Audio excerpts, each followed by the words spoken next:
Good morning, ladies and gentlemen. Now that Representative Leon Lilly is here, we can begin our... So with that, I call the Legacy Committee, Finance Committee to order, and I believe a quorum is present, so we will begin. This morning we need to move the February 25th meeting minutes from last week, so Representative Vice Chair Skraba. So moved. Is there a motion on the floor? Is there a second? No, you don't need a second. This is Mason rules. Just checking with you folks to see if you know the difference between Robert's rules and Mason's rules. Okay, thank you for moving the minutes. All in favor say aye. Aye. Opposed? Aye. Motion carries. Well, our roadmap for today is a very exciting meeting for my first chair. Chair Vang chaired last week and did a fine job. But we are going to hear from the Office of the Legislative Auditor's report. You guys have been very busy the last couple of years, and thank you for all the good work. We're going to hear from their audit of the DNR's management of Outdoor Heritage Fund grants, otherwise known as the taxpayers' money. Then we will hear Representative Skraba's bill. He has a bill relating to the Greater Minnesota Regional Parks and Trails Commission, and we'll do that after the presentation by the OLA report. So with that, we welcome the OLA Legislative Auditor folks. We have first Lori Layson, Deputy Legislative Auditor from the Office of Legislative Auditor's Office. And then after you, is it Layson? Is that how you pronounce it? Layson, yeah, Layson. Lightson. Yes. Oh, yeah, okay, very good. And then we'll hear from Mr. Baker, who's the Financial Audit Division Director. So with that in mind, Ms. Lyson, for the record, of course, you would state your name, and you may begin your presentation. Thank you, Mr. Chair and members. Good morning, everyone. For the record, my name is Lori Lyson. I'm the Deputy Legislative Auditor for the Financial Audit Division within the office.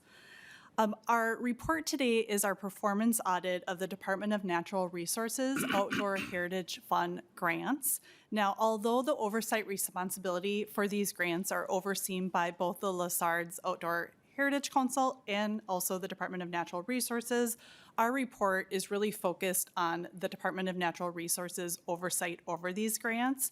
And specific to this audit, we really focused on those grants that are legislatively named. What you're going to see is that the Department of Natural Resources generally complied with the criteria that we tested. And when we're looking at our grants audits, if you have looked or heard about any of our recent grants audits, this report is actually a really good report. We have a couple findings. There's still some issues that we saw with oversight, but generally it really is a good report when it comes down to our grants oversight audits. So with that, I would like to turn it over to Mr. Baker. Thank you. Thank you, Ms. Lyson. Mr. Baker, state your name for the record, and you may begin your testimony. Mr. Chair, committee members, for the record, my name is Ryan Baker. I'm a Financial Audit Director within OLA. Today, I'll be presenting the results of our performance audit of DNR Outdoor Heritage Fund grants that was released on January 15th. For this audit, our objective was to determine whether DNR administered Outdoor Heritage Fund grants in compliance with applicable requirements. And since Outdoor Heritage Fund projects take multiple years to complete, our scope primarily focused on grants awarded in fiscal year 2020 that were mostly complete or completed by January 31st, 2025.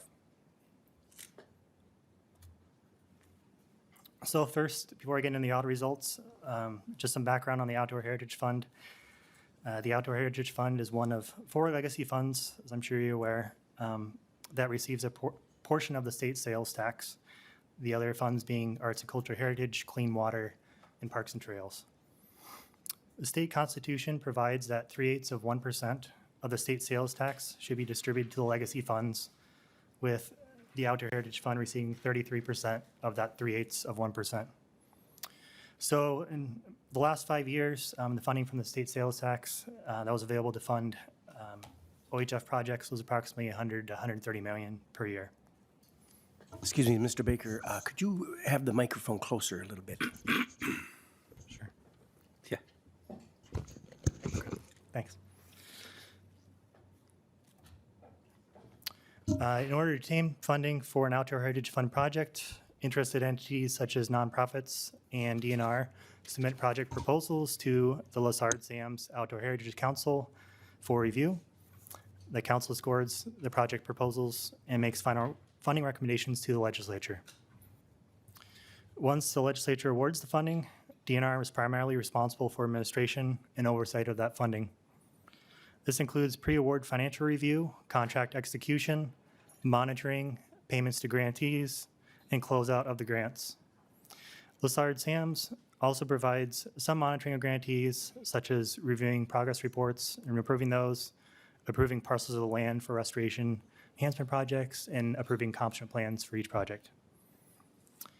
The awarding of the OHF money is done primarily through legislatively named grants to nonprofits or an appropriation to DNR. When DNR receives an appropriation for a project the department has been awarded funding for, DNR will choose to administer the project internally or partner with a nonprofit to complete a portion or all of the project.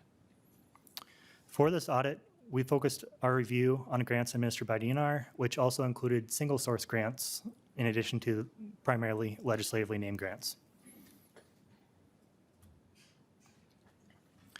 For this audit, we reviewed all grant agreements, amendments, and then grant payments for 13 grants. In addition, we reviewed DNR's payments to each grantee, as well as DNR's monitoring the grantees for the entire life of the grants. Finally, we also performed a few site visits to determine whether the grantees' stated accomplishments and submitted progress reports could be observed at the project sites. Our conclusion was that DNR generally complied with the criteria we tested, although we did identify 2 findings, one related to grant payments and one related to grant monitoring.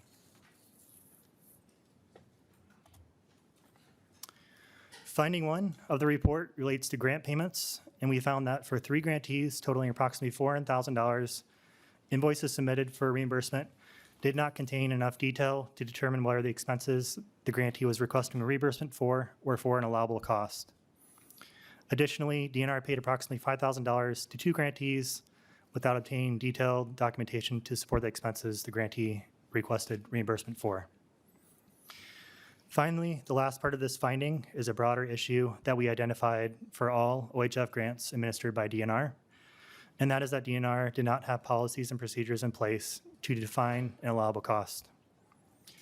In addition, state statute requires that payments be made for activities that are directly related to and necessary for a specific appropriation, and DNR's policies and procedures also do not define what directly related to and necessary means. Finding 2 of the report relates to grant monitoring, and we identified issues with monitoring visits, progress reports, and closeout evaluations. For monitoring visits of the 13 grantees, we identified that DNR did not conduct all of its required annual monitoring visits for 4 legislatively named grants and 2 single source grants. For progress reports that were required to be submitted to DNR by legislatively named grantees and single source grantees, DNR made 10 payments to 2 legislatively named grantees without a current progress report on file. Those payments totaled $2.1 million.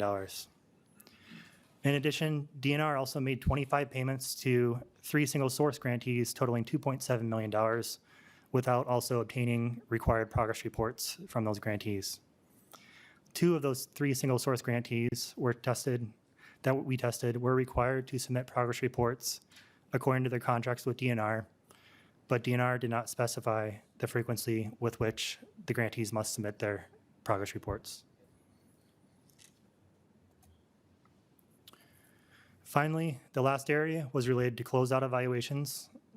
Of the 12 grants we reviewed for this area, we found 8 grantee closeout evaluations were missing elements required by OGM policy, such as whether there were any unresolved issues or concerns with the grantee, and whether the grantee's timeliness, quality of work, and overall performance were satisfactory. Of these 8 evaluations, 6 evaluations were completed between 72 and 790 days after final payment. And 2 of those grantees of the 6 received subsequent awards before the evaluations were completed. And then finally, for 2 of the 12 grants, DNR did not complete a closeout evaluation for one legislatively named grantee and one single source grantee. So as a result of the findings, we recommend that DNR obtain adequate documentation to support costs, work with Lizard-Sam's Outdoor Heritage Council to establish guidelines regarding allowable costs and activities, conduct timely monitoring activities and closeout evaluations, obtain progress reports before making payments, and strengthen internal controls over each of these areas. With that concludes the presentation. We're happy to answer any questions. Mr. Baker, thank you very much. We have a question from Representative Heinzman. Thank you, Mr. Chair. So the term I heard at the beginning of the presentation was generally complied. And I think that we're all very aware of the expectation that Minnesotans have, and some would say heightened expectation of this legislature rooting out fraud in Minnesota's programs and grants. I heard a number of other comments, and I'm not sure that generally complied is the right word. It almost sounds like there might be more that we need to discuss. So I heard did not contain enough information, did not complete required site visits, evaluations were not completed. I think the case you just cited, up until 180 days after the final payments had been made to those that had received grants. So the money went out long before the evaluations were even completed. I'm going to be nice about this, members, but we're talking about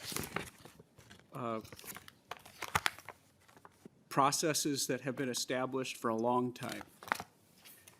And you're going to hear this legislator voicing concerns about another subject area outside of the jurisdiction of the Legacy Committee, a community grants program relative to the ENRTF. And the reason it's relevant is because if this is some of the problems that we're hearing identified today in a subject area that's been stood up for quite some time, there's some crossover here, and I'm going to be addressing that over the coming weeks. The Environment Committee is going to have a hearing on Thursday talking about the grant program in the ENRTF, the community grant program, and the DNR's plan there to roll out in the neighborhood of $60 million over the next 2 years. So I'm glad that we're here in the Legacy Committee today talking about this particular report. Thank you, Mr. Chair, for bringing the OLA in to discuss these problems. I would ask the testifiers if they, in addition to their report, had recommendations that we may need to act upon in this subject area, along with identifying the problems. Have you identified solutions that we need to be considering? Mr. Baker or Ms. Lyson? Thank you, Mr. Chair and members. We did not have any recommendations within our report specific to the legislature, but one thing that we have talked about in numerous reports that our office has produced is about legislatively named grants and the risks that exist when you legislatively name a grantee that doesn't go through that competitive process. So that's something that I think the legislature should be aware of. When you're going through a normal kind of competitive process and you're kind of vetting through those applicants, you're really looking at their fiscal ability to move through that grant, obtain the money, spend that grant appropriately. You're looking at past performances. So when you're legislatively naming a grantee, that vetting might not be the same as it would be through a competitive process. So although we don't have any recommendations on our report directly to the legislature, that's something that I think that the legislature should consider. Representative Heinzman? Thank you, Mr. Chair.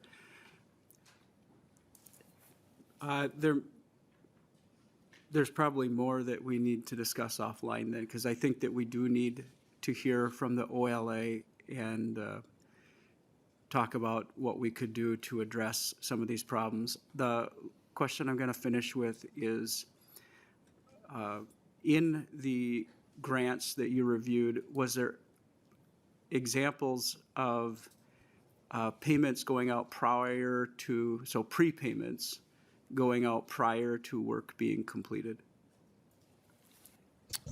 Mr. Baker. We did look for that, or sorry, Mr. Chair, members. We did look for that throughout all the payments we reviewed.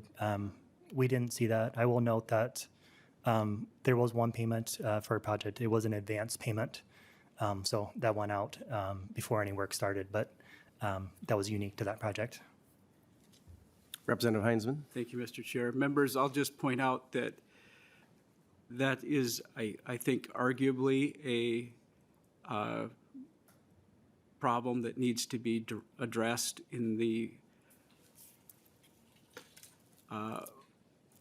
systems that we are not just discussing here today, but then also others, that community grants program specifically. I know that's not this committee's jurisdiction, but it's just something that there's crossover on, as the community grants program in grants under $50,000 will be letting money out prior to any projects being completed.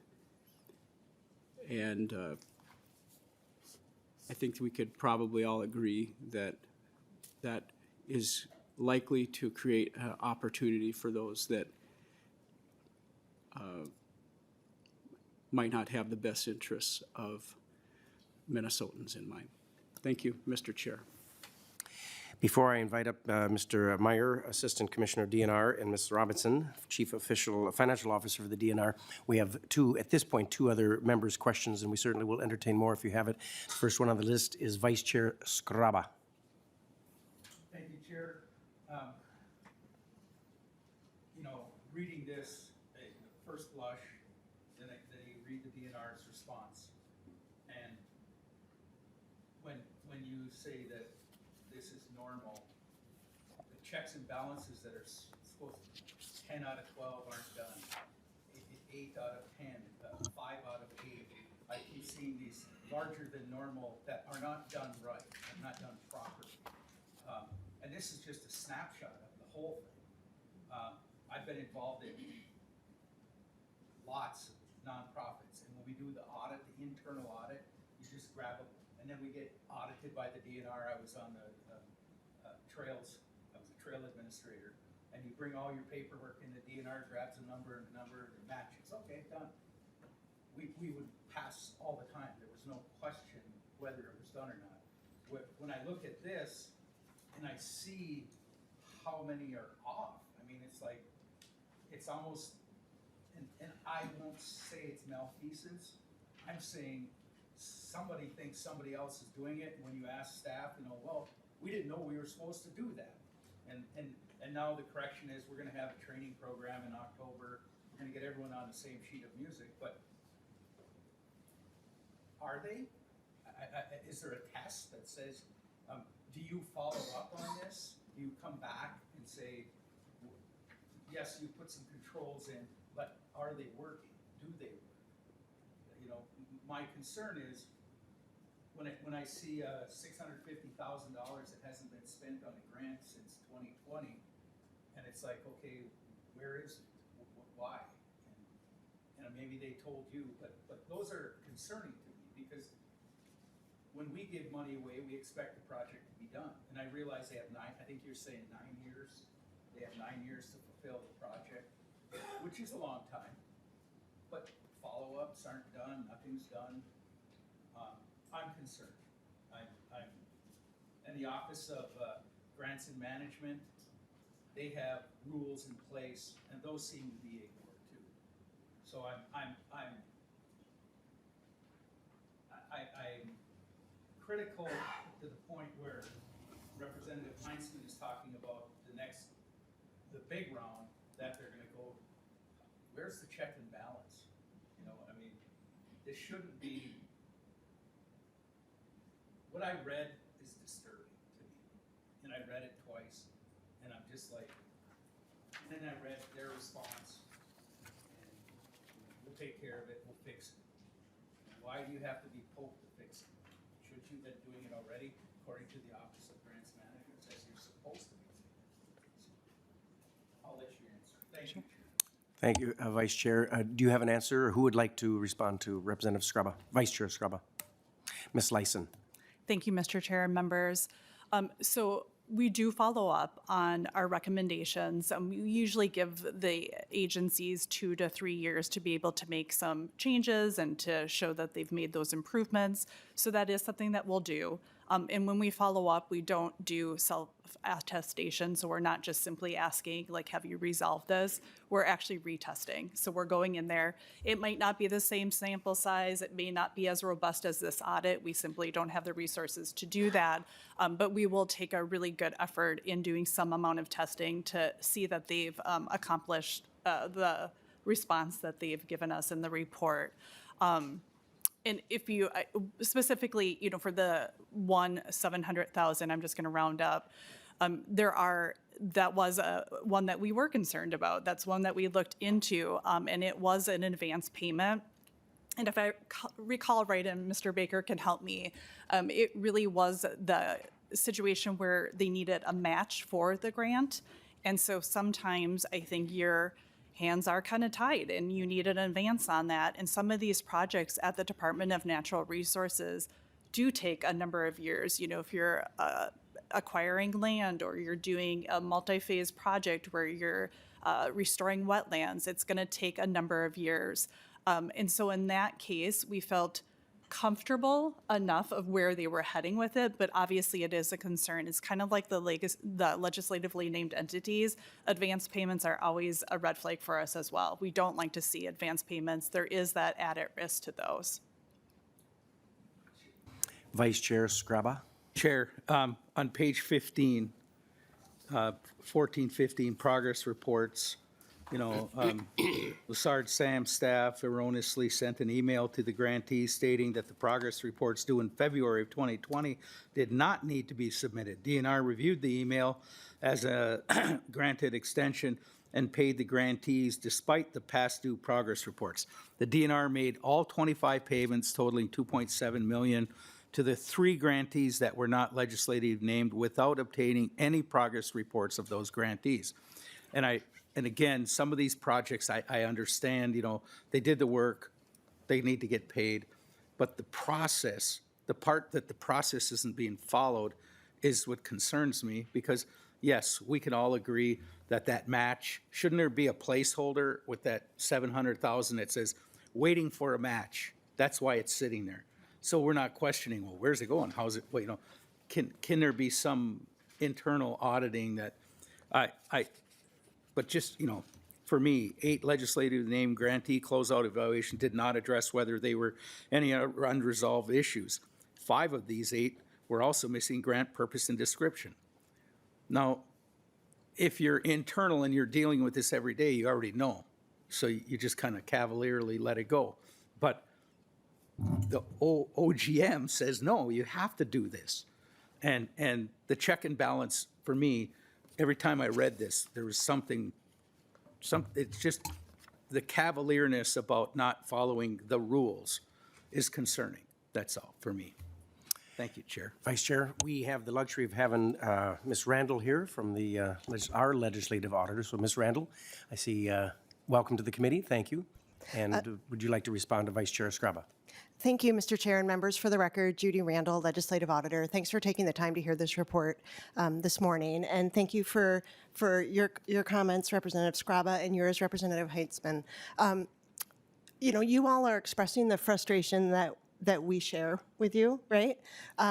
You are correct that OGM policies require all agencies to follow, you know, Thank you. Yep. Thank you, Mr. Chair, Representative Skraba. I would agree that the expectations of the state are fairly common sense, basic, routine activities that we would all expect our agencies to be providing to oversee taxpayer dollars.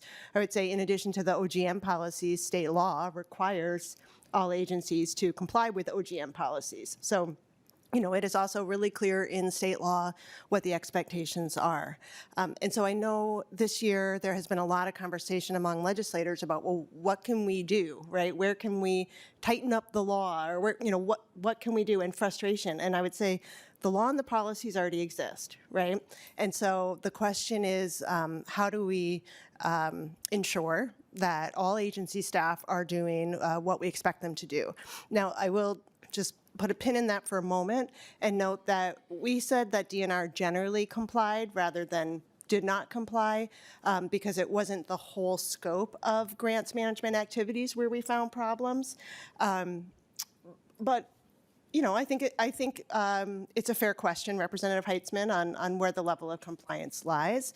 You know, I hate to say that we're getting jaded because we've seen bigger problems elsewhere. You know, we're human. I don't know. But I do think that the level of problems we saw at DNR in this audit are not at the same level as some of the things we've seen at other agencies. That doesn't mean it's going well, but it doesn't mean it's on fire. So I do want to just say that based on what we saw and the work we did. One of the tools that I think the legislature has and will have going forward is what Ms. Lyson was referring to, which is our update reports. This was something that you may recall was passed last year. It was in House File 3 in the House and got rolled into the state government omnibus bill. And so OLA is now required each year to go back and look at the last 5 years of recommendations and go in and independently verify, to the extent we have the resources, to see whether agencies have made those improvements, whether they've implemented the recommendations we've suggested, and then we give that report to you all.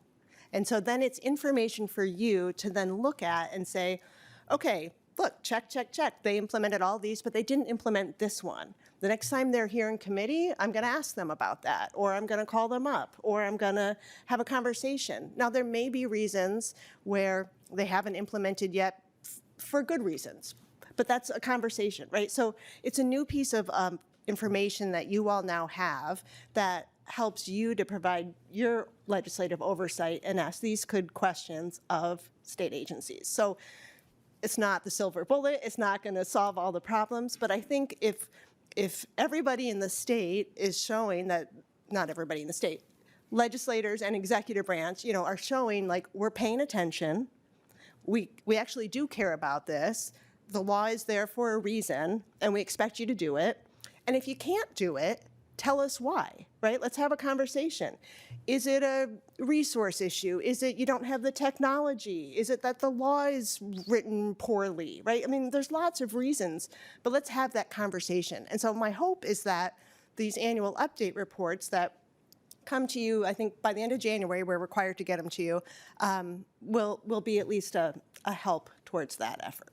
Thank you for letting me jump in here, Mr. Chair. Thank you, Ms. Randall. Vice Chair? Thank you, Chair. And Administrator. I'm in the camp, I don't want to pass more laws to fix this. That's not the issue. To me, the issue is following the law. How do we enforce the law that's there so that the bureaucrat that does the work says, it's not that big of a deal, but it is a big deal, you know, and it's part of the law. And management should be making sure that that is done. That's my 2 cents worth. Because in a real world, if we were in a business and 8 out of 10 didn't pass, I'd be looking for another job. There'd be no question. You know, the rules are there for a reason. Follow them.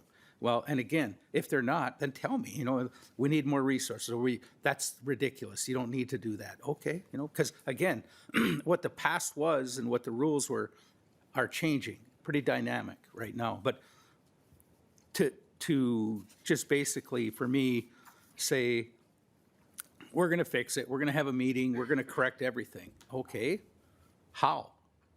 That's my question, how? So, and then when Bob gets here, when Commissioner Myers or whoever's here, I'll ask him that question. But I agree with your synopsis. Thank you, Chair. Vice Chair Skraba, you're welcome. I think something I want to make a comment before I call on Representative Cha that Ms. Randall said that's very important and pertinent, and I think worth repeating. After being here for, unfortunately, or fortunately, 16 years and seeing the OLA's report and reading the summaries and sometimes the whole report, some of them are real thick, but I think in the last 2 years particularly, or just this, yeah, probably 2 years, in particular, the OLA reports are very worth reading fully and thoroughly in lieu of the billions of dollars of fraud. And something you said, Ms. Randall, that you're going back 5 years to look at the reports of the agencies to see what you suggested are implemented by the agencies. And if they implemented the recommendations, I think are very important. As I would just personally, as a lawmaker, because we are so busy with our committees and our assignments and our constituents and our businesses and our families, we're not able to look back to see your recommendations. Sometimes we'll have a bill based on your recommendations, and depends on who's in charge of here, we may or may not get a hearing. So your statement that you're looking back 5 years to see what recommendations, what agencies are implementing your recommendations, I hope the agencies are listening loudly and clearly, not just the DNR, because you're not in the hot seat as other agencies. You're in the hot seat a little bit, but not as much as other agencies. I hope and that they are listening. And with your help, we can help encourage that implementation. I agree with Vice Chair Skraba in this fact that we shouldn't have a law and have a new law, because we do that. We're lawmakers. I've seen some really egregious laws and some really good laws or ideas. We shouldn't have to always put a law together to have our agencies implement your suggestions to make sure that the taxpayers' dollars are spent wisely. Does that make sense, Ms. Randall? Thank you, Mr. Chair. Yep, I think that makes perfect sense. And I will note that in the report we released this year on updates, the vast majority of our recommendations had been implemented. So that's good news. Not all of them, but the majority. So I think we're on the right trajectory. That is delightful, isn't it? That all the hard work that you guys do, that the agencies are implementing. So that's good news. Thank you. Representative Cha. Thank you, Chair. Thanks for the performance audit. You know, if I go fishing and I kind of catch over the limit, I get a citation, a fine, right? It's pretty important to follow the rules. As I'm reading through this report, I'm just going to quote some of this. It says, did not always obtain adequate documentation, should obtain adequate documentation, should work with Lessard Sam, should revise, did not conduct required numbers, did not always conduct documentation, did not always perform, did not always obtain required progress report. I am concerned, along with my colleagues, about the stewardship of these funds and the accountability. I just want to make that comment. Thank you. Representative Cha, that was good. Thank you. And yes, don't catch over your limit, and don't fish without a license or hunt. And don't forget your license home. Okay, next on the list is Representative Lilly. Thank you, Mr. Chair, and thank you for coming today and doing these reports. I think they're really valuable, and I appreciate it. I appreciate that you're looking at these funds, because they're different funds. They went to the voters and they were approved, and they just feel different to me than taxes. And we make the decisions on that and where it goes. But just real quick. So it's just my sense is it's maybe. Would you describe this as maybe not fraud, that we might see in other areas or have heard about on the news, but this might be just feels a little different to me, like we can do better work, a little sloppy, and I appreciate your comments because I do, having served in this area, I know some of these projects take years and they're complicated. So it's not like you decide you're going to buy a car and you go out and buy the car and, and then, you rate that experience or whatever. This is, it's tricky to buy land and to work with people and to, anyways, I'm really grateful you're looking at it, but would you describe this as fraud at all, or is it just kind of, they can do much better in the work or a little bit better? Can you give us a grade? You ever do grades? Like, I'm kind of a grade person. Like, is this a, is this a B plus? Is this a D, or is it a, A minus? Or, anyways. Ms. License, Representative Lilly, his question gets an A in my book. You have the floor. Thank you, Mr. Chair and members. I'll dance around the grade, but what I will say is that, we did not see fraud. We don't see indicators of fraud, so we're not concerned there. But what I can say is that through our audit, in our review of the Department of Natural Resources, where I think this separates from other grant reports that we saw, is there are activities that are being done really, really well. So when they are doing a financial reconciliation, and Mr. Baker can tell me that I'm wrong, it was far more robust than I've seen in other grants, correct? And then there are some other monitoring that's happening. It's not the OGM monitoring, but monitoring of the projects. They do kind of a focus on a certain subject, and then they do some monitoring. So I think there's a lot of involvement with the Department of Natural Resources on all of these projects that just sets it aside from some of the other grants that we have audited.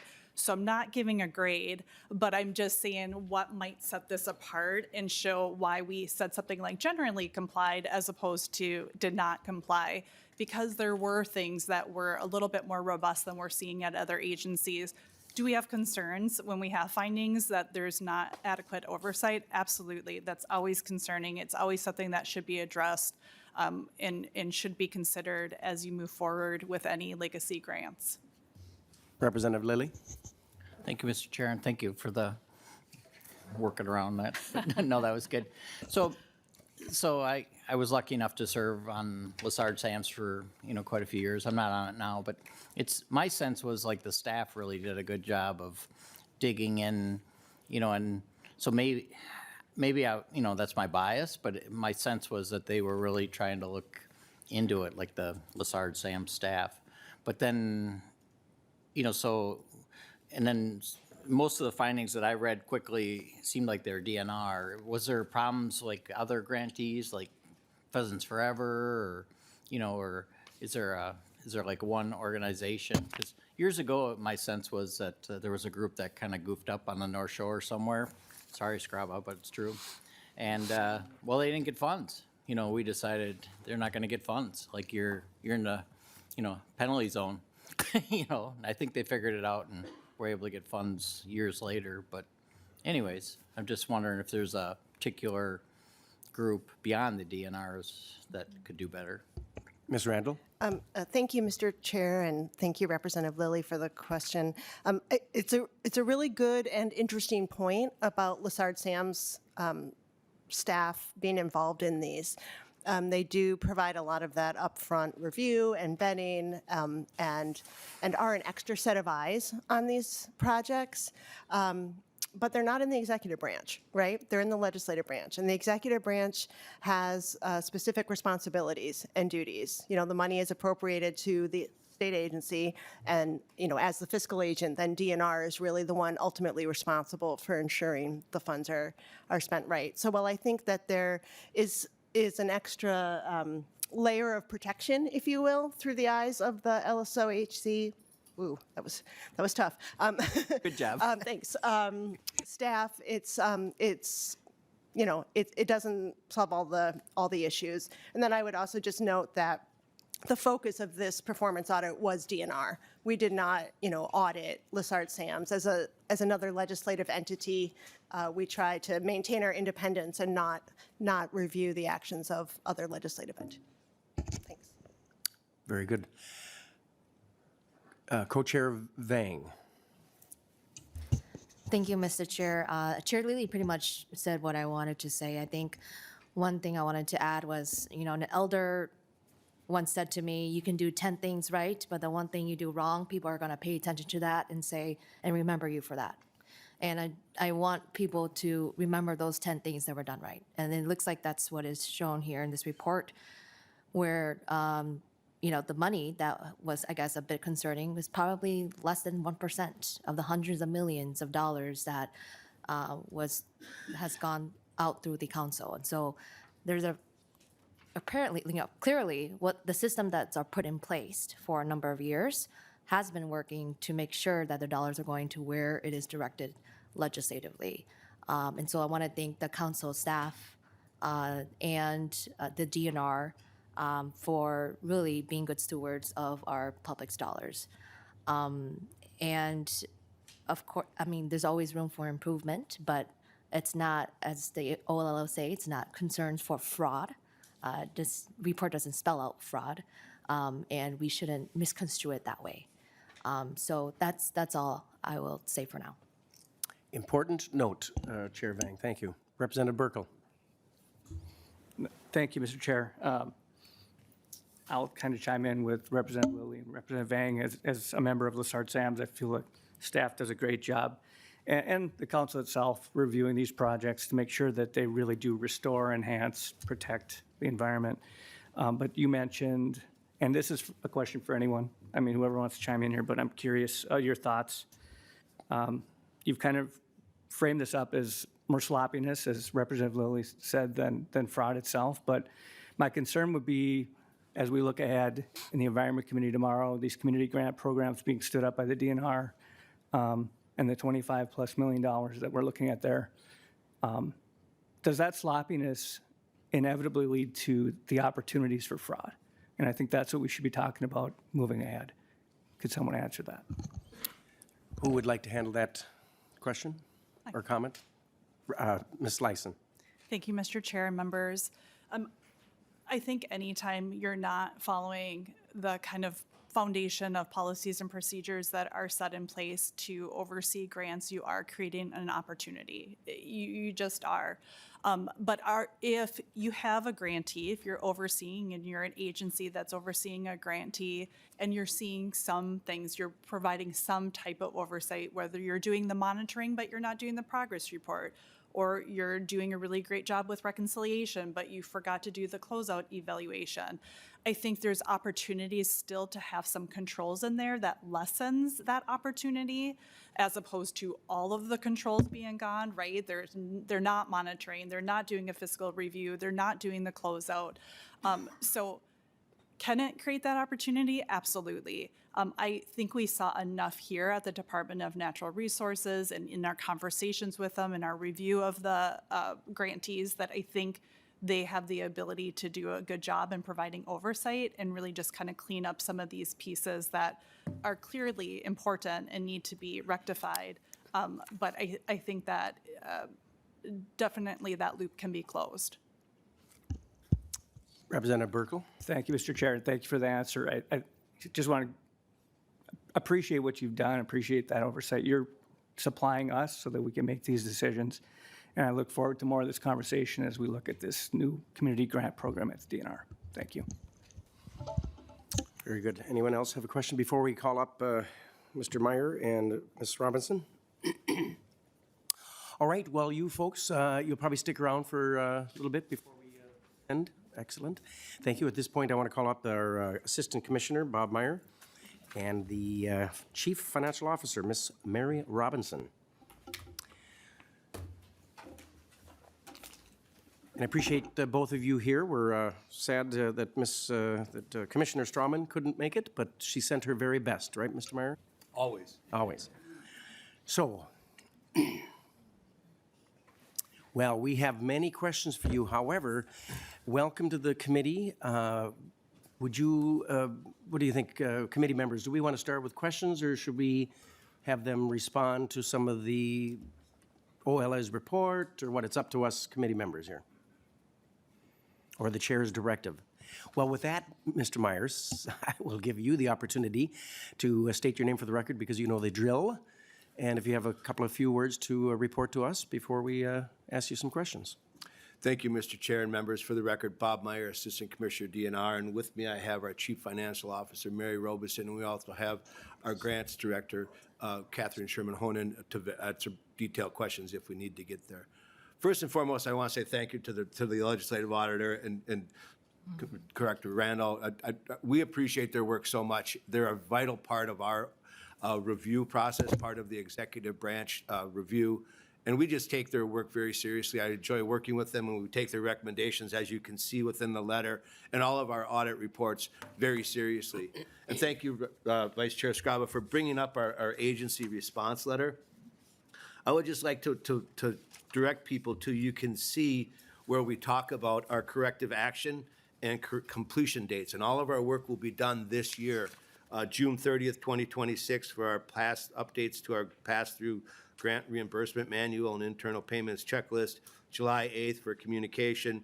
We are having a large training for all of our OHF grantees on October 31st. That will be rolling out the new appropriations that will be coming through this session that the legislature does approve. So we do take these recommendations, and all of our audit recommendations, you can go back and look at those dates, and we make sure that we make those dates and know that, and let the auditor know that we are making those dates as well. So we do take this work very seriously. Do we do a good job? I think we do, as we heard from the auditor. Can we do a better job? Most definitely. Do we need to do these grants? The legislature gives us the authority to issue these grants. If the legislature has concerns, you can find somebody else to do those grants as well. So that's always an option. We take these on voluntarily with the compensation needed because it does fit within our mission and direction. And it's a lot of our stakeholders that are there. But I just wanted to put that on the table, that if there are concerns about DNR making grants or awarding grants or administering these grants, there are always other options on the table. We have been working throughout our entire grant management program, updating our forms, procedures. You may hear from some of your constituents who apply for these grants that it's more administratively burdensome. We went from a 3-page document to a 14-page document on some of our pass-through grants for the Trail Ambassador Program, for example. And people don't like that, but that's the way it is now. There is a new day in grant management, as we all know. DNR takes those responsibilities very seriously, and we are raising the bar to make sure that we do those jobs very well. With that, Mr. Chair, Mary Robeson and us can answer any questions you may have. Thank you, Mr. Meyer. So the commissioner, unfortunately, she couldn't make it today, I presume. Mr. Chair, unfortunately not, but she does present her the best regards. If you have a desire to hear from her, we can certainly arrange that. Well, we'll consider that. We do have a chair before I call on Ms. Robinson, not like Jackie Robinson, Robinson. There's only one B. But before you introduce yourself and testify, we do have a question from Representative Heinzman. Thank you, Mr. Chair. I'll actually wait until the DNR finishes their response, if that's okay. I'm sorry, when I was talking to Mrs. Zipko. Mr. Chair. Oh, you'll wait. I can wait. She was correcting me on how to pronounce your name, Robison. Actually, Mr. Chair, I do pronounce it Robison. I'm just too polite to correct Bob. Aha. Oh. Yeah, Ms. Zipko. Right now. Thank you, Mrs. Robinson. Cuckoo, cachoo, Mrs. Robinson. And you have the floor. I do take both names. Thank you, Mr. Chair. Members of the committee, thank you so much for having us here today. As Commissioner Meyer stated, at the DNR, we do take very seriously the need for robust internal controls, not just in our Outdoor Heritage Fund grants, but in all our grant programs.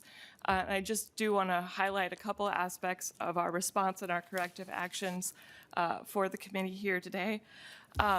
As was commented by representatives, we shouldn't be waiting for audits in order to make improvements, and we certainly don't. The DNR is committed to continuous improvement throughout our work, both identifying issues noted by our grant staff and our internal audit staff. And in FY24 and 25, we've made numerous improvements, including improving our document retention practices, providing additional training to our staff, and updating our closeout procedures. And I just want to speak to that with regards to the OLA specific recommendations.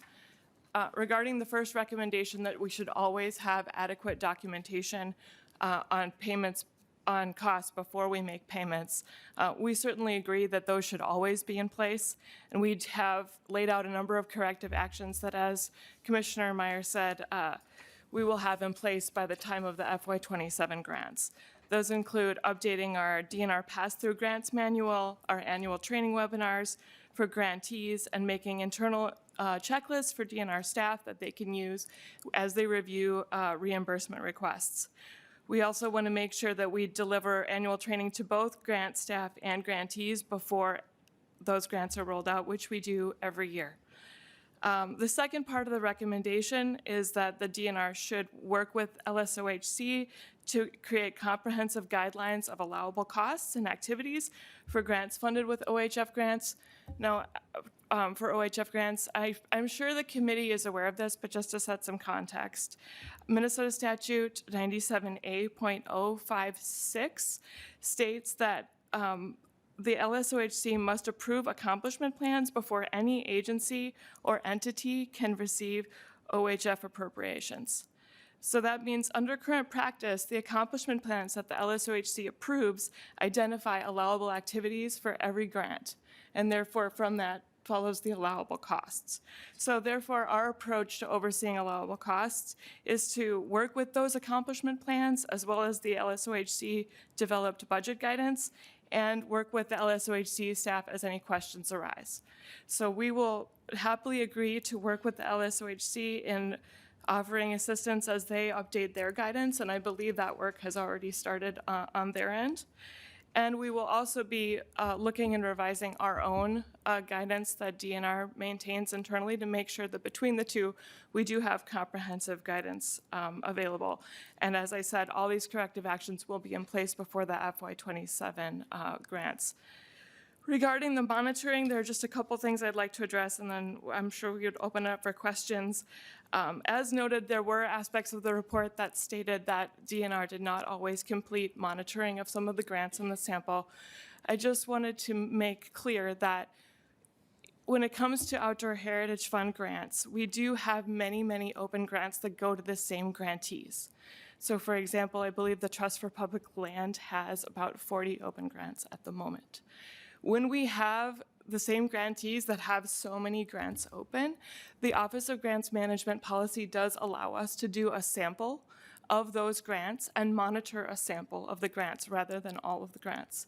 So part of the reason why there were grants in the OLA sample that we had not monitored is because those grants were not in our sample. The samples did not completely align. And we can answer more questions about that if you have it, but that is part of that reasoning. And what we do need to do, and this was also noted in the audit, is make sure that we have our sampling methodology adequately documented and the resulting samples adequately documented so that when we do have an audit or we do get questions, we are able to demonstrate this is how we determined which grants to audit or to monitor in any given year, and this is the resulting sample. If we have more detailed questions about that, I'm happy to take it at the end. And then, as I've already noted, we've been working to improve our closeout procedures. I know there were some questions about closeouts. We've put new forms in place that were rolled out by OGM in April of '24. We do our best to always comply with Office of Grants Management policies. Sometimes there are changes, and recently there have particularly been changes in the closeout evaluation space, and so we have taken steps to make sure that those closeout evaluations are current. And finally, regarding the progress reports, the question of progress reports, I do want to just make clear that staff were working with grantees to monitor activities. We do have staff that work very closely with our grantees and partner organizations through collecting bid documents, photos, and other documentation, but it's that compiling it into that progress report, going above and beyond. And I think one of the representatives said, if you're working very closely with the grantees, maybe you lose sight of the fact that you need to make sure that that formal documentation is in place. And so as part of this audit and the resulting recommendations, we'll just be making sure that all our staff are taking that additional time to consolidate all of that documentation they have into those progress reports that meet those requirements. And with that, I think we can take questions. Thank you, Ms. Robinson. I just have one question before I'll call on Representative Heinzman and then Representative Skraba has a question. Just, I had a lot of why questions, but you answered them, Ms. Robinson, so that's good. And at this point, it's not necessary for all the why, because I think Chair Vang mentioned her comment was very important about the good things that you've done. But as far as site visits, do you believe that the site visits are important going forward, since so many or many were not followed through in the past? Mr. Chair, members of the committee, as we go to questions, I'll probably ask Catherine Sherman-Horn, our grants manager, to come up and add flavor to my answers, because she can probably give you better, more in-depth answers than I can. I would say, yes, we do believe site visits in general are an important part of monitoring and oversight. It's also important to note that they are not the only tool in the toolbox. They need to be used in combination with other types of monitoring to make sure that what you're seeing in the field actually is what you expect. So for example, if you're going out to visit a site, how do you know that what you're seeing was actually paid for by the dollars that you're there to monitor? So it's a combination of on-site monitoring and making sure you have that adequate documentation. Very good.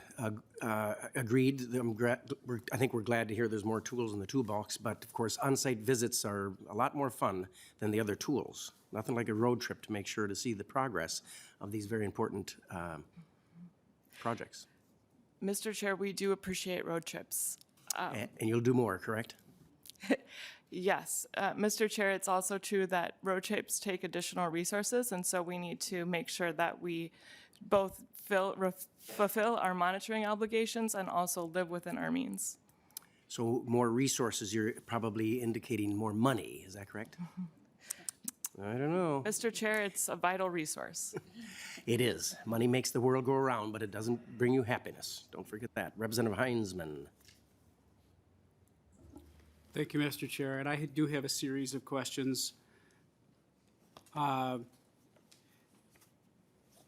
start with a comment. I do generally agree with Chair Vang that more often than not, I believe that we're getting most of our work done at DNR, but I will point out that $15 million in reimbursement requests were tested, and it was in that sample that we have the report as it was brought to us today, and the concerns that were raised based on quite a small amount of dollars that went out.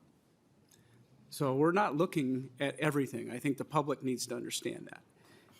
And this is something that we all hope is a accurate sample of the many hundreds of millions of dollars that are spent at the Outdoor Heritage Fund in Legacy. So that just has to be, I think, considered as we go through the recommendations and the findings. I'm going to start with,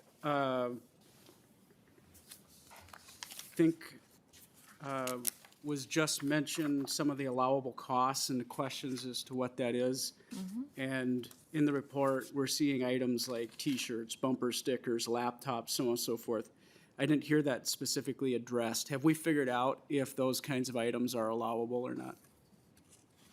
Mr. Robinson. Mr. Chair, Representative Heinzman, in that particular case, I believe that was related to a grant in Voyagers. At the time when those questions came up about T-shirts and bumper stickers, DNR staff did reach out to LSOHC staff and talk about those and whether or not they would be allowable for the specific project. In that case, the T-shirts were to identify interns and volunteers that did not have uniforms but needed to have some sort of identification as not the public.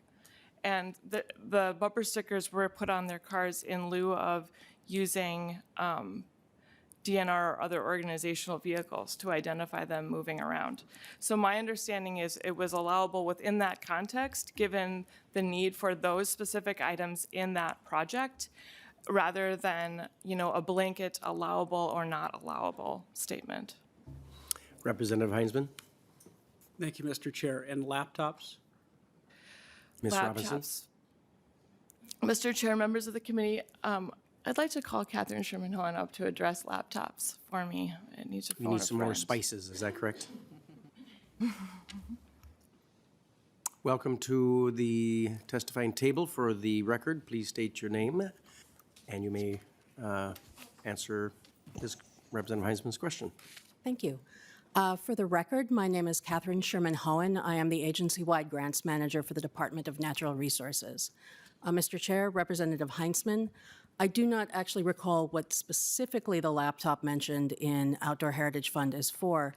In general, laptops are only something that the DNR would approve as an expense if it was clear in the accomplishment plan that was equipment that the LSOHC had approved, and if it was for the work of the project. For instance, in restoration and enhancement, if a laptop were needed in order to be able to do the site evaluation work and track what kinds of components, what kinds of mapping and surveys were going on there.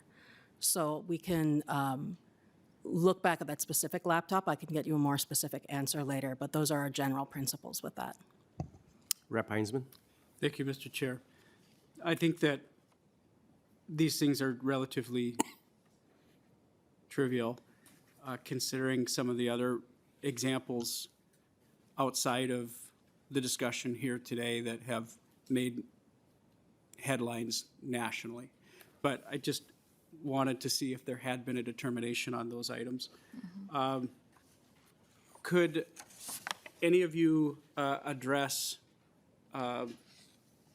prepayments and then also final payments being made before site visits are completed and so on? I think that if I could recommend or suggest a change, I believe that it would make a lot of sense in the private sector as a subcontractor on many, many hundreds of jobs over the course of the last 30-plus years. I never, ever see a final payment until a contractor, site supervisor or what have you, has confirmed that my work has been done. It seems bizarre that those checks would be written before there's confirmation that all of the parameters of the grant have been satisfied. And if you could address that, that'd be great. Who would like to take that? Ms. Sherman-Hohen? Sherman-Hohen, correct? Yes.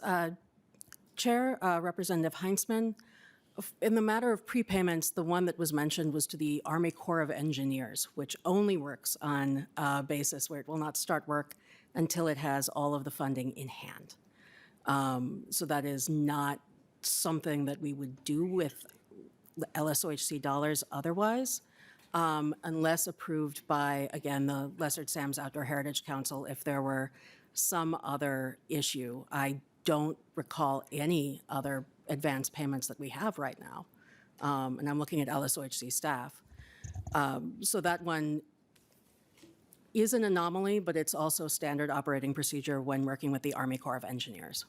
And then the practice is with any prepayment like that, we require the grantee to provide us with progress reports at least quarterly on how the Army Corps is spending the funding, how the funding is, and how the project is going and the progress. So that if there are concerns, we and our partners at the LSOHC can catch them quickly and try and course correct and make sure that the funding is not in jeopardy.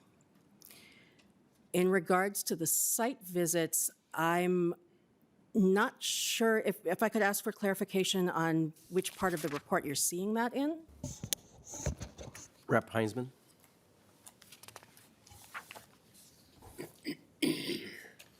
Thank you, Mr. Chair. There was a section in the report, it's on page 15, and if I have my information incorrect, if I'm misreading this, please correct the record. It's under closeout evaluations. DNR did not always perform closeout evaluations in accordance with state policy and did not always conduct closeout evaluations in a timely way. And then we found issues with 10 of the 12 grants we tested detailed below. And in the second, well, the middle paragraph, DNR completed those 8 closeout evaluations between 4 and 790 days after it made final payments to grantees. Is that specific enough? Yes. Ms. Sherman Hone? Thank you, Mr. Chair. Representative Heinzman. Closeout evaluations are not where we do site visits. Site visits are done as part of monitoring procedures during the life of a grant. So by the time a closeout evaluation happens, site visits have already been completed, along with any other monitoring. A closeout evaluation comes after the final progress report, and final report is given to the Lessard Sam's Outdoor Heritage Council. So at that point, a closeout evaluation specifically just asks, did the work of the grant go well? Were there any issues? Were there any concerns about compliance? And in our case, we cannot complete a closeout evaluation until a final report has been completed.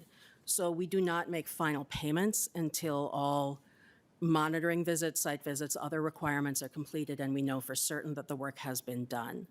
The main use of the closeout evaluation is in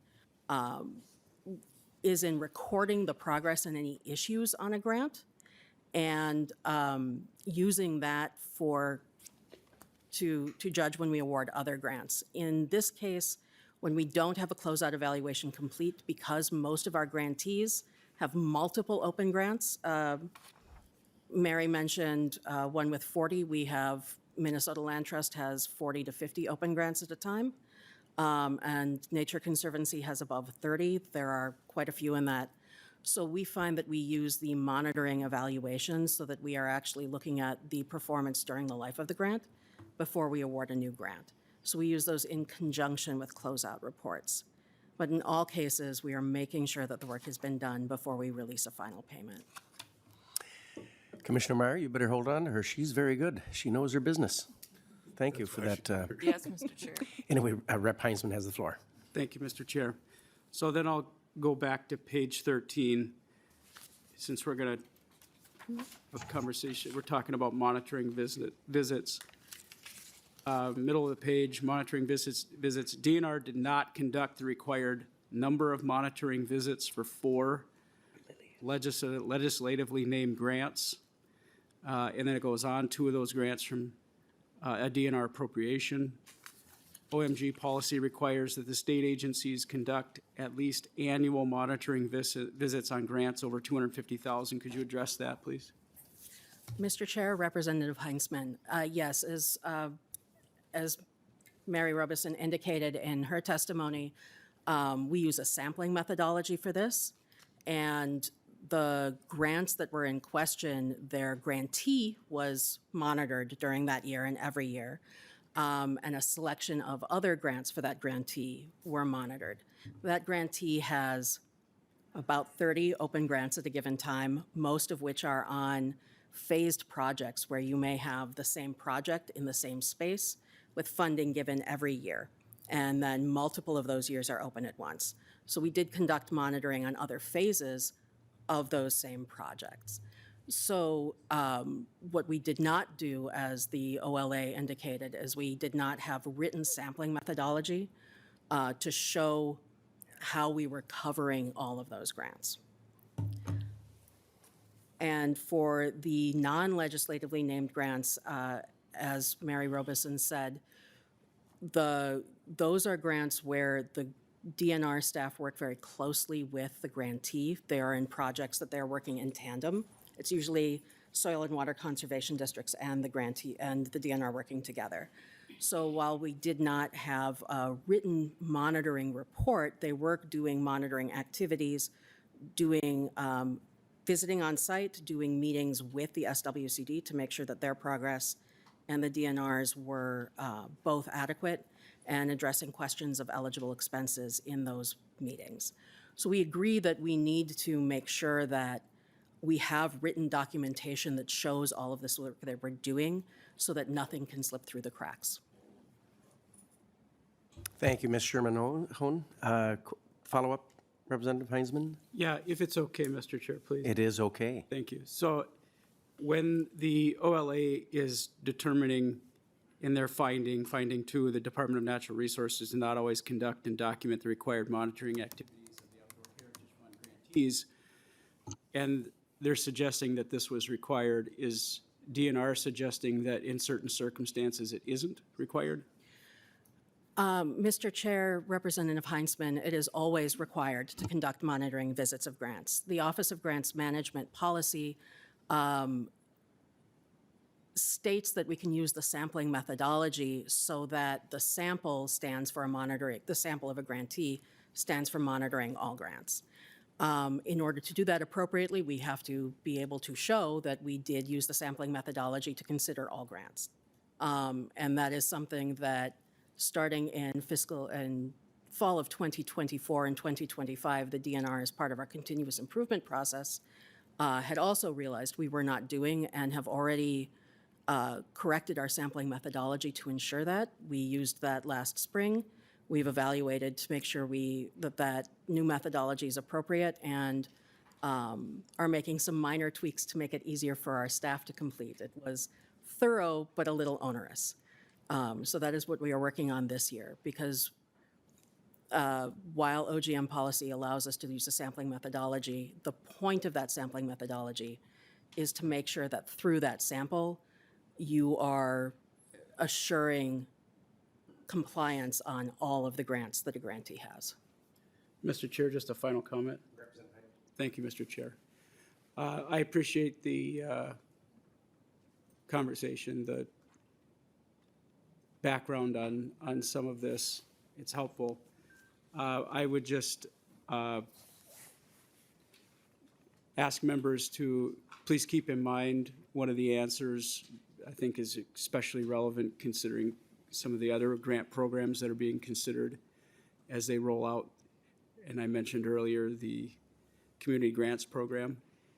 We just heard today, I believe, that prepayments are, I believe, recognized by DNR as problematic and something that is being considered for grants under $50,000 in the community grants program.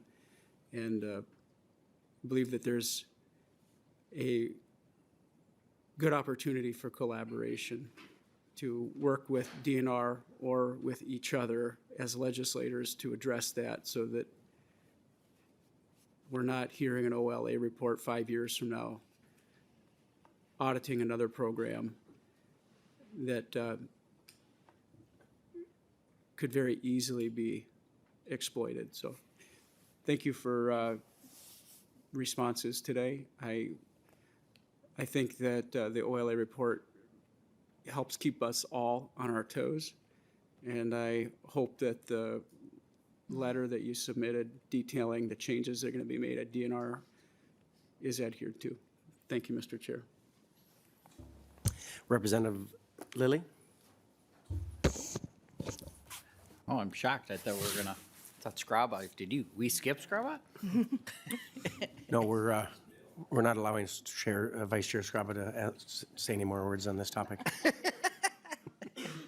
Thank you, Mr. Chair.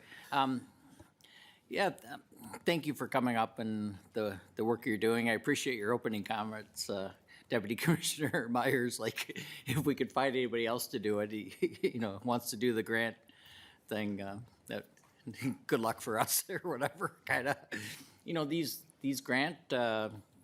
In this space, legacy, there's grants that are going out, thousands of them probably, in arts and cultural area, parks and trails. But I mean, there's just tons of grants. It's complicated, and I really value that, again, how I started with the OLA, that they're, stopping and taking a look. And again, I kind of go back to my original comments. I know the commission, when I was on it, they were looking at them, and I know that you're doing it, and you're trying to. I think generally we're doing a good job. There's a few places that we can do better. I love hearing your answers because I kind of look at it and like, oh, T-shirts, bumper stickers, and I'm like, oh man, what are we doing? Like, I'm like, I didn't vote for that. Like, and then you hear the answer, and the answer makes a lot of sense. It's actually pretty cheap than hiring a bunch of, buying a bunch of new cars and then having them for the, the Conservation Corps people maybe that go out.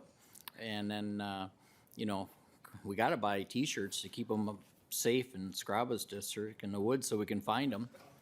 And, I'm kind of joking, but it's, when you hear the answer, it actually was helpful for me, so I appreciate that you're doing the grants. I appreciate, I'm really glad that we're looking at everything in government and trying to do a good job, because I think all of us want the money to go out to good projects and good work.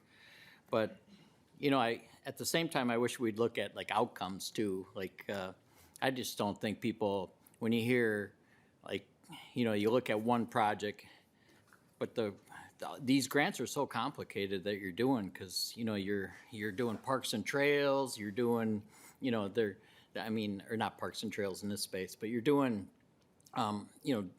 prairie restoration and maybe a stream restoration, and it's a grant, and then who's involved, and there's so many, and we encourage partners, we encourage partnerships. So the one grant was, you have to prepay in this case. I didn't know that. I should have known that, but, that we have to fund it that way. But a lot of it's, you're working with the U.S. government, you're working with private entities, you're working with nonprofits that are doing restorations. So it's complicated. I appreciate that the DNR is doing these, so thank you. And I appreciate that you look at them. I love the small grants. I mentioned that at a different meeting, that's done in the Lessard Sams, also with the big ones. So I know that takes a lot of management. I think the public would assume that you don't do any of this, that you're out, making sure that we have, good parks and trails and good fish and clean water to, swim and drink, or in Minnesota. I don't think Minnesota would know that you even do grants, really, in a sense like this. But I'm glad we're looking at it. I'm sorry, it's kind of a rambling thing, but more of a comment. But yeah, we probably can do better in a couple spaces. Sounds like you're looking at them, and yeah, take serious what the suggestions are and keep going, I think. Very good. I'm going to ask the last question, then we're going to move on to, and then I'll give you an opportunity, Commissioner Meyer, to just say a few words in closing, and then we're going to go on to Representative Skraba's bill. But is it true or untrue that in the findings of the OLA that the DNR was unaware of the OGM's policies? That was surprising. Mr. Chair, members of the committee, I believe I know which comment you're referring to. This was a staff member who administers grants out of DNR Direct Outdoor Heritage Fund appropriations that was not aware of the details of the progress report requirements.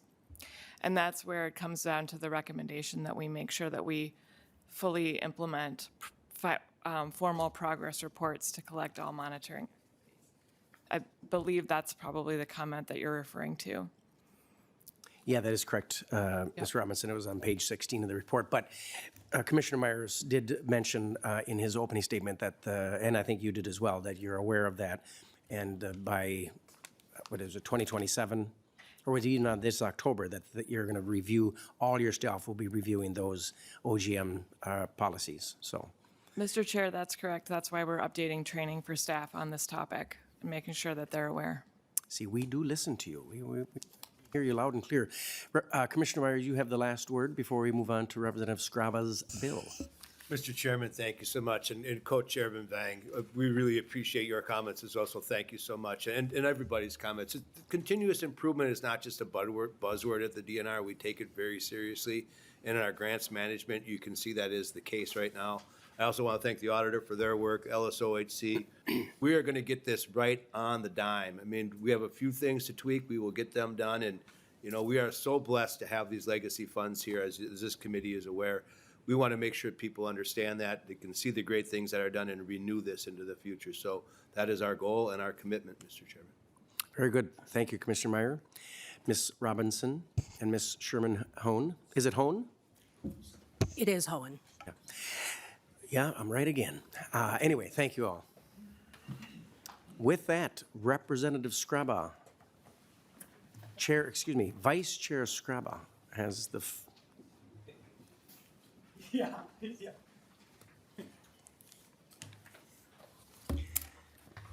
Vice Chair Skraba, I believe that your motion will be to move the House File 3564 to be laid over for possible inclusion in a future bill.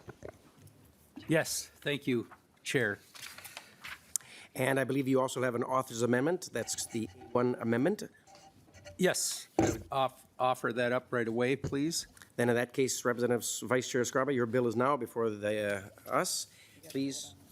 Oh, yes, we should vote on the, have you all had a chance to read the A1 amendment? Any questions, comments, concerns? You want to vote yes? All in favor say yes? Yes, aye? Aye. Opposed, nay? Aye. Motion carries. Your bill is now before us in the shape that you wanted, Vice Chair Skraba, so please proceed. Thank you, Chair and committee members. Just a few talking points, and I'm going to let, I'm trying to, Director Mattson take over, but we're just updating the Greater Minnesota Regional Parks and Trails Commissioning enabling legislation. The bill extends the availability of legacy funds for specified projects in Greater Minnesota and the metro area. Some of the, just so everyone understands, the Clean Water Legacy Amendment projects have been incredibly impactful in Greater Minnesota. We have enabling legislation established the commission in 2013, and over time, the commission has developed and put systems in place. Some of the statutory language is just simply not relevant any longer, and it needs to be changed. The bill extends 5 legacy-funded grants that need a little more time to complete their projects, 6. We also have an amendment to the bill that extends this, that's the 6th one. And with that, I'm going to let Director Mattson from the Greater Minnesota Regional Parks and Trail Commission take over. Thank you. Ms. Mattson?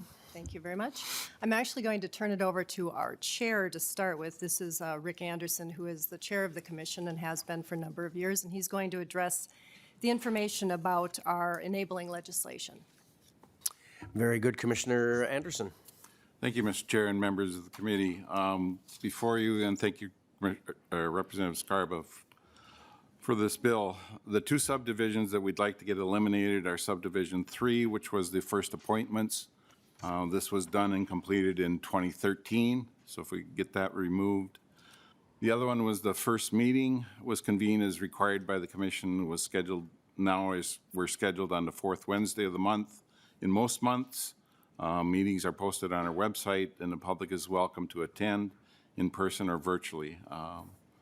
And we follow all the rules as set down by the statutes for the open meeting with that. Next up would be subdivision 5C, striking language in lines 1.19 through 2.4. As the commission has developed in the last 12 going into 13 years, processes have been reviewed and changes suggested to better meet the needs of the cities, counties, and tribal governments with facilities that may meet the standards for regional designation. Given the size of many counties, it's simply too onerous, expensive, and far-reaching to require a county to develop a district-wide plan. Therefore, development of a master plan specific to the park or trail considered for designation is much more thorough and precise. To achieve regional designation, the government unit must follow these steps.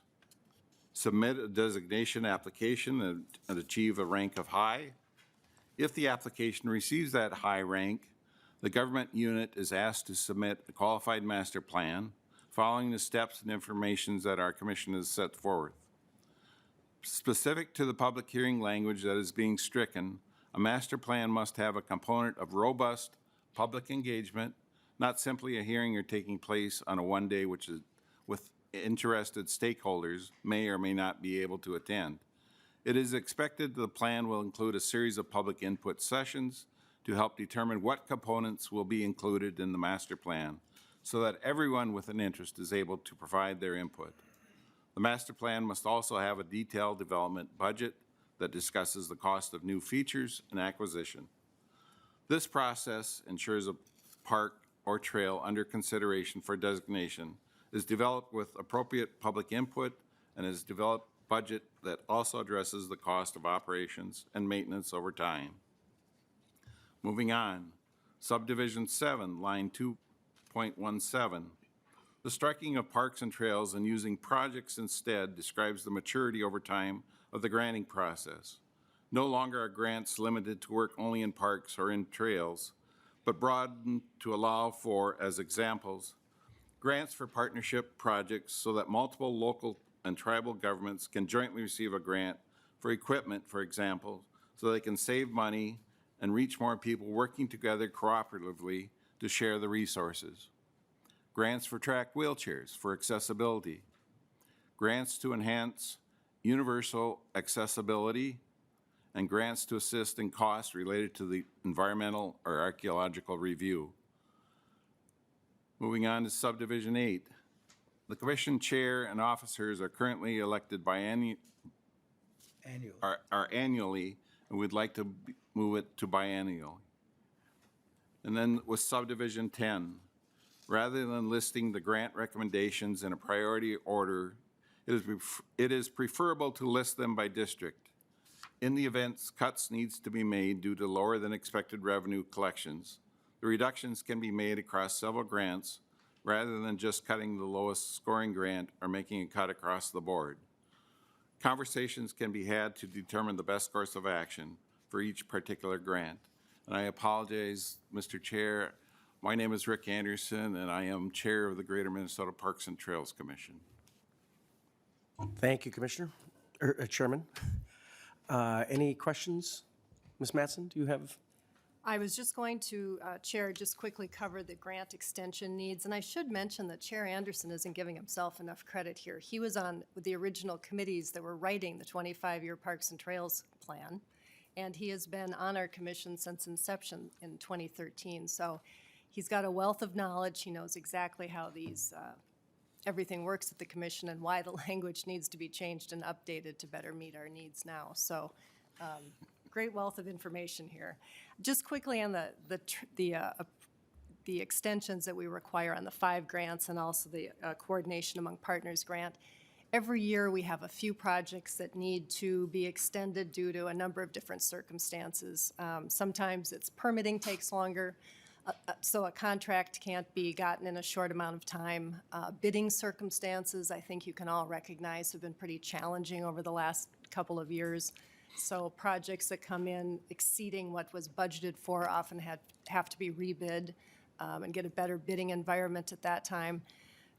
So there's a number of unanticipated obstacles that sometimes come up when we're trying to complete a project. I just want to acknowledge that none of these projects are expected to need longer time than we're doing with these extra one-year extensions. They'll be completed, some of them probably by the end of the summer, but we just need to give them some runway. And in no instance is there a need for extra funding for any of these projects. They'll be completed with the budget that they've been given. And as far as the coordination among partners funds, those are funds that are 1% off the top of the Parks and Trails Legacy Fund that are intended to be used for projects that benefit all 3 entities that receive the Parks and Trails funding, DNR, Metropolitan Council, and Greater Minnesota. And if you look in this handout, our policy and planning report for 2025, there's a great example here of one of those projects, and that was our Minnesota Parks, Artists, and Residents project. That was a joint project among the 3 partners that wrapped up this year. So on the middle pages, your foldouts, you'll see a great representation of the work that was done with those 1% off the top funds. It was really an amazing project that touched all 3 park systems. We had Artists and Residents for a year.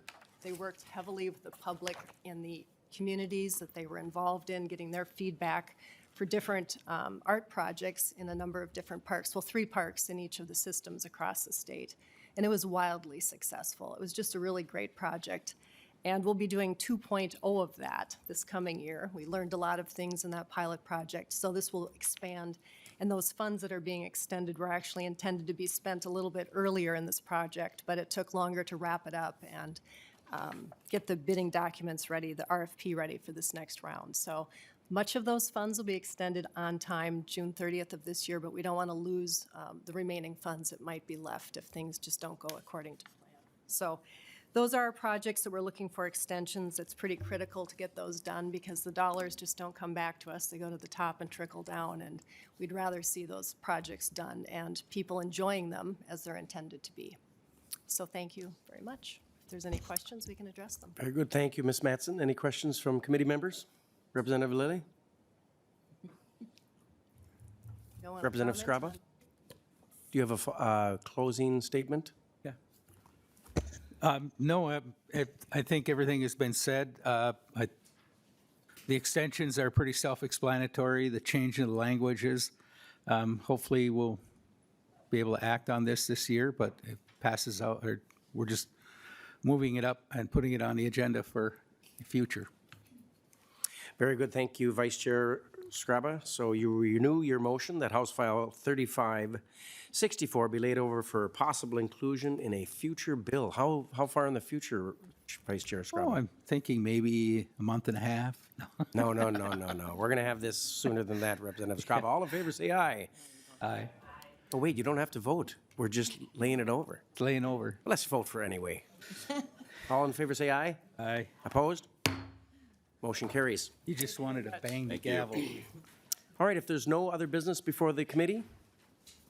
That was a question mark. So If there's no other business before the committee, concern this meeting is adjourned. was